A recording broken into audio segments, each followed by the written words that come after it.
Na aula de hoje, nós vamos aprender sobre os ácidos inorgânicos. Na última aula, nós aprendemos que as substâncias químicas podem ser classificadas em dois grandes grupos, o grupo das substâncias orgânicas e o grupo das substâncias inorgânicas. Cada um destes grupos é ainda dividido em vários subgrupos.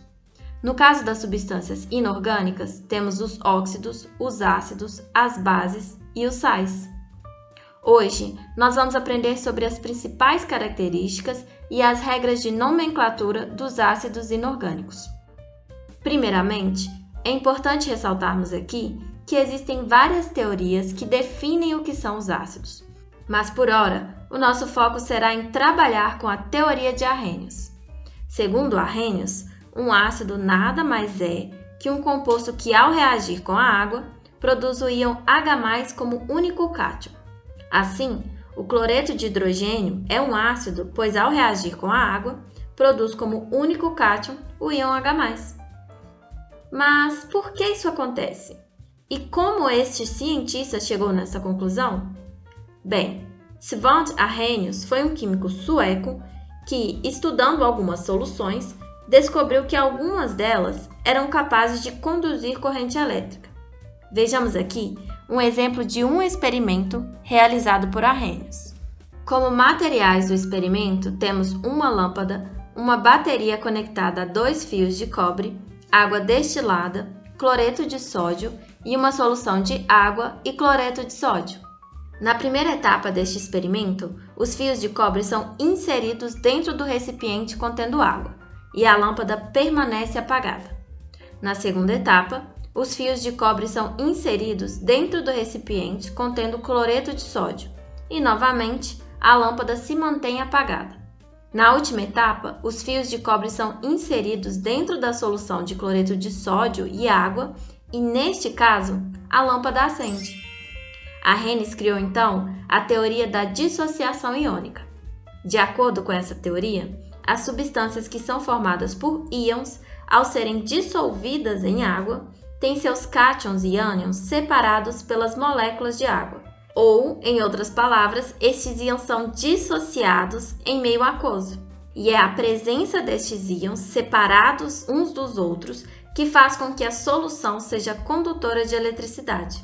Este é o caso do cloreto de sódio, por exemplo. Nós já aprendemos que o cloreto de sódio é um composto iônico formado pelo cátion Na+ e pelo ânion Cl-, que se atraem mutuamente. Porém, não são apenas os compostos iônicos que geram íons em solução aquosa. O cloreto de hidrogênio é um composto molecular e que, portanto, realiza apenas ligação do tipo covalente e, mesmo assim, uma solução aquosa deste composto conduz corrente elétrica. Como o cloreto de hidrogênio não é constituído por íons, o que ocorre não é uma dissociação iônica, mas sim um processo de ionização. Dessa forma, temos que quando são adicionadas moléculas de HCl em água, ocorre o rompimento das ligações covalentes que formam essas moléculas. Neste rompimento, uma das espécies, no caso o ânion, fica com os 2 elétrons da ligação, e a outra espécie, no caso o cátion, não fica com nenhum elétron da ligação covalente. Observe que no caso do NaCl, os íons já existiam e foram apenas separados pelas moléculas de água.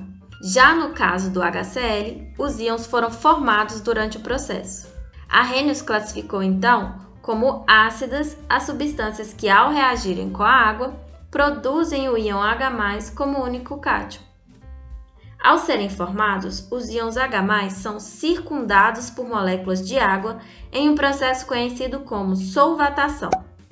Usualmente, o íon H+ é representado como estando associado a uma única molécula de água, formando o cátion denominado de hidrônio ou hidroxônio. Esse processo de solvatação é o responsável pela estabilidade do íon H+. Os ácidos estão muito presentes no nosso cotidiano, seja nos alimentos e bebidas, dentro do nosso organismo ou nos mais variados produtos que consumimos. Por isso, é muito importante conhecer as principais características dessas substâncias para identificá-las e melhor manuseá-las. Os ácidos apresentam um sabor classificado como azedo, como é o caso das frutas cítricas. Mas essa informação não é muito útil caso você esteja diante de uma substância desconhecida. E cheirar ou provar uma substância que você não conhece pode ser muito arriscado. Felizmente, existem maneiras muito simples de identificar se uma substância é ácida ou não. Podemos fazer esta análise utilizando substâncias denominadas indicadores ácido-base. Estes indicadores mudam de cor dependendo da acidez ou basicidade do meio. A solução alcoólica de fenolftaleína é um indicador ácido-base muito utilizado em laboratórios. A fenolftaleína é incolor em uma solução ácida ou neutra, mas apresenta a cor rosa em um meio básico. Sendo assim, se adicionarmos algumas gotas de fenolftaleína em uma solução de HCl, a solução permanecerá incolor.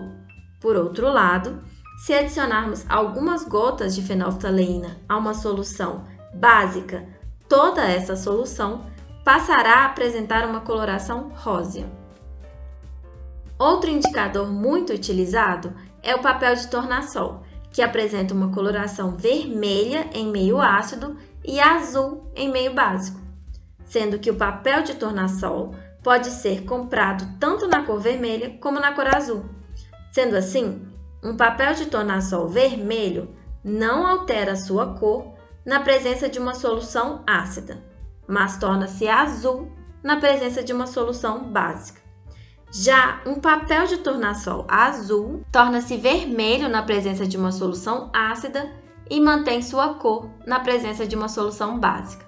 Os ácidos são eletrólitos, sendo que eletrólitos são substâncias que, quando dissolvidas em água, formam soluções condutoras de corrente elétrica, o que condiz perfeitamente com a definição de ácidos dada por Arrhenius.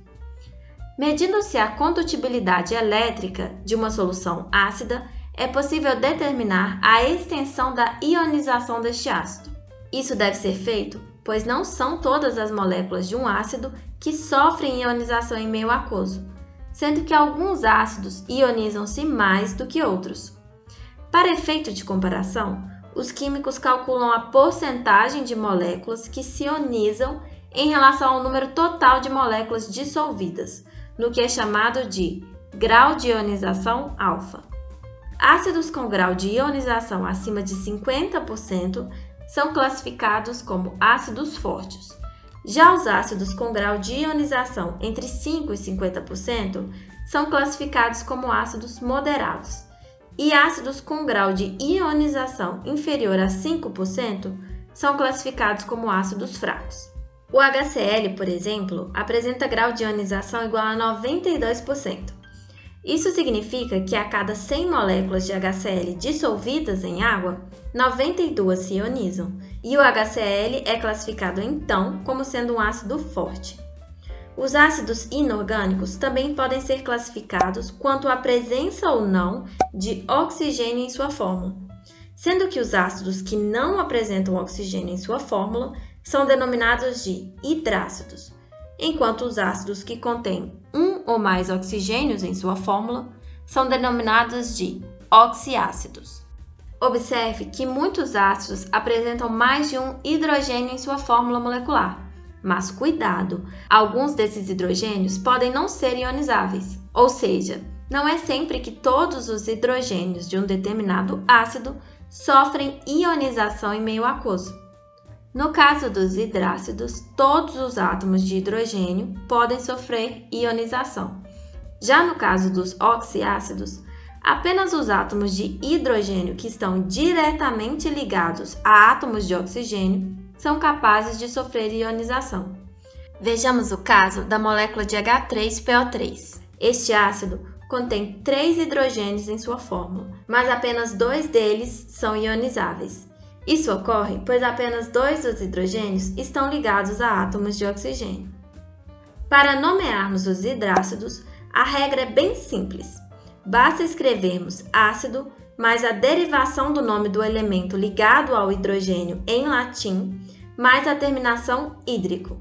Vejamos alguns exemplos: ácido fluorídrico, ácido iodídrico e ácido sulfídrico. No caso dos oxiácidos, a nomenclatura deve ser feita como no caso dos óxidos ácidos, que nós já aprendemos na aula sobre óxidos. Se você ainda não viu a aula sobre os óxidos, o link da mesma estará na descrição desse vídeo. Os óxidos ácidos são caracterizados por produzirem ácidos ao reagirem com a água. Observe alguns exemplos. No primeiro exemplo, temos que o ácido formado apresenta 2 átomos de hidrogênio a mais e 1 átomo de oxigênio a mais que o óxido de origem, devido à reação do óxido com a água. Para nomearmos os oxiácidos, devemos apenas alterar o nome anidrido do óxido pela palavra ácido. No primeiro caso, temos então que o ácido formado é chamado de ácido carbônico, no segundo caso, temos o ácido sulfúrico e no terceiro caso, o ácido sulfuroso. Na próxima aula, nós vamos aprender sobre as bases e sobre a escala de pH. Se você gostou dessa aula, aperte o sininho para não perder nenhum conteúdo novo. Conheça também o nosso Instagram e Facebook. Tem muito conteúdo informativo e divertido para você lá. Então é isso e até mais!